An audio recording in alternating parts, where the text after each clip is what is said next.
कोई लड़का किसी लड़की को इस तरह की धमकी आपके यूनिवर्सिटी में दे रहा है, मामला अब एफआईआर तक पहुंच चुका है और कई लोग गिरफ्तारी की मांग कर रहे हैं। मेरा सवाल आपसे यह है, क्या इस तरह की सोच बहुत ज्यादा बढ़ रही है एएमयू में?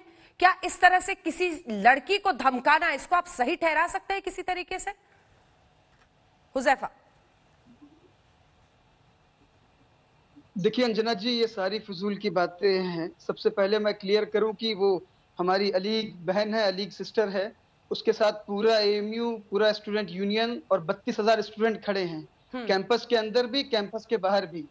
ये मसला सिर्फ 2 इंडिविजुअल लोग का था। सोशल साइट इंस्टाग्राम पे शुरू होता है ये इशू, और हमें उसको तूल नहीं देना चाहिए। अच्छा। उस पे यूनिवर्सिटी के प्रॉक्टर का ऑफिशियल स्टेटमेंट आ चुका है। ठीक है, ये लड़का कुछ भी लिख दे। एक सेकंड मिस्टर हुजैफा, नहीं, अब आप सुनेंगे, आप कंप्लीट करेंगे, उसी के बाद जब मैं बोल लूं।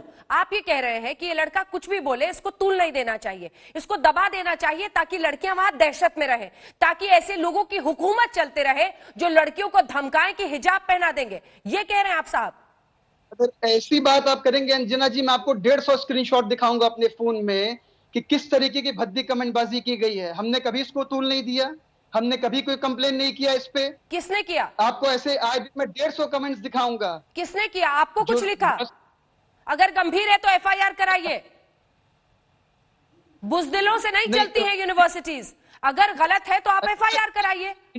इस लड़की ने हिम्मत दिखाई, एक सेकेंड, इस लड़की ने हिम्मत दिखाई, एफआईआर की, तो आप हमें समझाने बैठे हैं कि आपको भी ऐसे कमेंट्स मिलते हैं। अरे साहब जाइए एफआईआर कराइए अगर आपको कोई धमकी दे रहा है। ये लड़की बीटेक का कोर्स वहां कर रही है, 2 साल इसे अभी और पढ़ना है, और आप समझा रहे हैं कि चुप रहिए। तो उसमें आप एमयू को टारगेट नहीं कर सकती। अगर उस लड़के पे इंक्वायरी हो रही है, उस पे एफआईआर हो गई है, उस पे इन्वेस्टिगेशन हो रहा है, अब आया आप लाइन पर। अभी तक तो आप ये कह रहे थे कि इसको तूल देने की जरूरत नहीं है। सवाल क्यों ना पूछा जाए? उस लड़की ने एफआईआर दर्ज कराई है, किस तरह से उसका, एक सेकेंड, उसको धमकी के जरिए मानसिक प्रताड़ना करने की कोशिश की जा रही है। सुधांशु त्रिवेदी जी, यही बात लगातार वहां पर हो रहा है। ये कमेंट्स एक दूसरे पे की जाती है, इसलिए तूल मत दीजिए। लड़की इस हद तक परेशान हुई है और उसने साफ लिखा है अपनी कंप्लेंट में कि चूंकि उसने सीए का समर्थन किया था, इसलिए उस पर लगातार अभद्र टिप्पणियां हो रही थी। सुधांशु जी। देखिए अंजना जी, हाँ। ये पूरे प्रकरण के 2 पक्ष, एक है एएमयू के अंदर की टेंडेंसी और एक है इस लड़की के साथ हुआ बर्ताव। एएमयू भारत में कलकत्ता, बॉम्बे और मद्रास के बाद ब्रिटिश टाइम में सबसे उसके बाद बनने वाली इलाहाबाद और एएमयू एक साथ बनी। पूरे मुस्लिम वर्ल्ड में एएमयू से पुरानी कोई यूनिवर्सिटी नहीं। परंतु दुर्भाग्य की बात यह है, उसे इतने बड़े सेंटर ऑफ एक्सीलेंस बनाने की बजाय फंडामेंटलिस्ट फोर्सेस का स्थान बना। पार्टीशन से पहले क्या रोल था सबको पता है। पाकिस्तान के पहले प्रधानमंत्री लियाकत अली एएमयू से ग्रेजुएट थे, यहां से निकले, और आजादी के बाद देश के पहले शिक्षा मंत्री मौलाना आजाद जब एएमयू से आए थे तो रेलवे स्टेशन के ऊपर एएमयू छात्र संघ के कुछ लोगों ने उनके मुंह पे कीचड़ मल दिया था। तो मौलाना आजाद ने लिखा था कि पाकिस्तान का पार्टीशन एक जलजला था जो तमाम गंदगी बहा ले गया, मगर शायद कहीं पर कुछ रह गया है। ये मौलाना आजाद का शब्द है। आप इसको एएमयू से क्यों जोड़ रहे हैं? अब मेरी पूरी बात हो जाने दीजिए जनाब, पूरी बात हो जाने दीजिए। ठीक है, मैं जवाब लूंगी आपसे। दुर्भाग्य की बात है हुजैफा, मैं जवाब लूंगी हुजैफा, आप रुक जाइए, उनको बात पूरी करने दीजिए, मैं आ रही हूं आपके पास। लेकिन सुधांशु जी, इसको पूरे कॉलेज से आप क्यों जोड़ रहे हैं? सुधांशु जी, इसको पूरे कॉलेज से, उसकी छवि से क्यों जोड़ रहे हैं? क्योंकि ये विवाद आपको सूट करता है।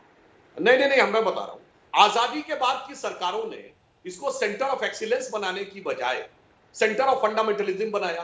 अबे डॉक्टर कलाम जैसा साइंटिस्ट साउथ से निकलता है, एएमयू से क्यों नहीं निकलता? क्योंकि एएमयू में इस प्रकार के विचारों को, प्रश्न को बढ़ावा दिया जाने लगा। यह समस्या, और मोहम्मद करीम भाई छागला भारत के शिक्षा मंत्री 1966 में कांग्रेस के रिजीम में कह चुके हैं कोई मुस्लिम यूनिवर्सिटी नहीं है, it is like central university. तो उसको मुस्लिम यूनिवर्सिटी कह के पूरा एक मुस्लिम मदरसे के रूप में तब्दील करने का प्रयास, एक तो यह समस्या है। अब उस प्रयास से निकली मानसिकता, उसमें तो मैं पूछना चाहता हूं अंजना जी, ये महिला सशक्तिकरण वाली महिलाएं आज क्यों नहीं बोल रही?